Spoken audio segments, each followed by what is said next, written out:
কোটা সংস্কার আন্দোলনকে কেন্দ্র করে সহিংসতার জেরে প্রায় 1 মাস বন্ধ থাকার পর আজ থেকে খুলেছে স্কুল, কলেজ, বিশ্ববিদ্যালয় সহ সব শিক্ষা প্রতিষ্ঠান।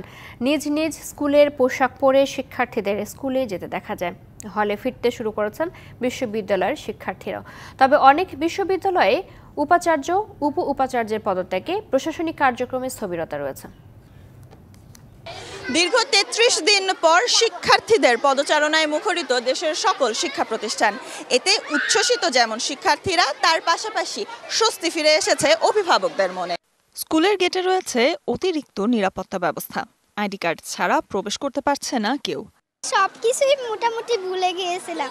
সত্যি অনেকদিন পরে এসেছি বলে আমার খুবই ভালো লাগতেছে। স্কুলে অনেক ভালো, বাসায় অনেক বোর হয়েছিলাম। স্কুলে এসে পড়ালেখাটাও মন বসেছে, আবার বন্ধুদের সাথেও খেলা করতে পেরেছি। অনেকদিন পর আমরা বাসা থেকে একটু বের হতে পারছি।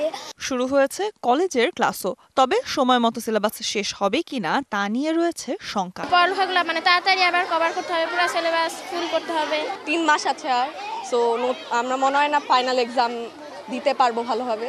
যেহেতু আমাদের এটিসিতে অনেক কম টাইম থাকে আর 1 মান্থ গ্যাপ চলে গেল, তো এখন আমাদের উপর প্রেশার বেশি থাকবে যে আমাদের তাড়াতাড়ি লেসনগুলো কমপ্লিট করতে হবে। এটা কলেজকেও দেখতে হবে যেন কলেজ থেকে 1 মাসের গ্যাপটা ফিল আপ করে দিতে পারে। আশা করি আমরা নিজের বোর্ড থেকে একটা নির্দেশনা কিছুটা পেতে পারি, আমরা সুযোগগুলো মতো পাবো। আর পাশাপাশি যদি না হয় আমরা এক্সট্রা ক্লাস করি, সেটা অবশ্যই ম্যানেজ করবো। সর্বজনীন প্রত্যয় স্কিম বাতিলের দাবিতে শিক্ষকদের আন্দোলন, এরপর ছাত্রদের কোটা সংস্কার আন্দোলন সহিংসতায় রূপ নিলে অচল হয়ে পড়ে বিশ্ববিদ্যালয়গুলো। শীর্ষ পদগুলো শূন্য থাকায় এখনও ক্লাস শুরুর সিদ্ধান্ত নিতে পারেনি ঢাকা বিশ্ববিদ্যালয়। তবে হলে ফিরতে শুরু করেছেন শিক্ষার্থীরা।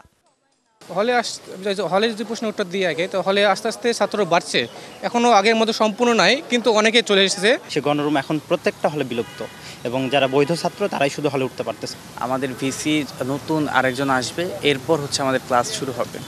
ডিপার্টমেন্টে আলাদা আলাদা এরকম কিছু সমস্যা আছে যেগুলো সলভ না হওয়া পর্যন্ত ক্লাস আমরা ধারণা করছি যে শুরু হবে না। 4th ইয়ারে ক্লাস শেষ হয়ে গেছে, পরীক্ষাও শেষ হয়ে গেছে, কিন্তু আদতে রেজাল্ট এতদিন হয়ে যাওয়ার কথা ছিল, কিন্তু এই পরিস্থিতিতে 2-2.5 মাস চলে যাওয়ার পরও রেজাল্ট হয়নি। ঢাকা বিশ্ববিদ্যালয়ের ভিসি ও প্রক্টোরিয়াল বডি শূন্য থাকায় সেশন জটের শঙ্কায় রয়েছেন 7 কলেজের 2023-24 ব্যাচের শিক্ষার্থীরাও। মেইন যে মূল্যবান সময়, এটা আমরা নষ্ট হচ্ছে আমাদের, আমরা সেশন জটের আশঙ্কাও করছি। এই মাসের মধ্যেই আমাদের সকল কার্যক্রম শেষ করতে হবে। সেপ্টেম্বরের 1 তারিখ থেকে আমাদের ক্লাস শুরু করে দিতে হবে। Sultana Swarna, DBC news, Dhaka.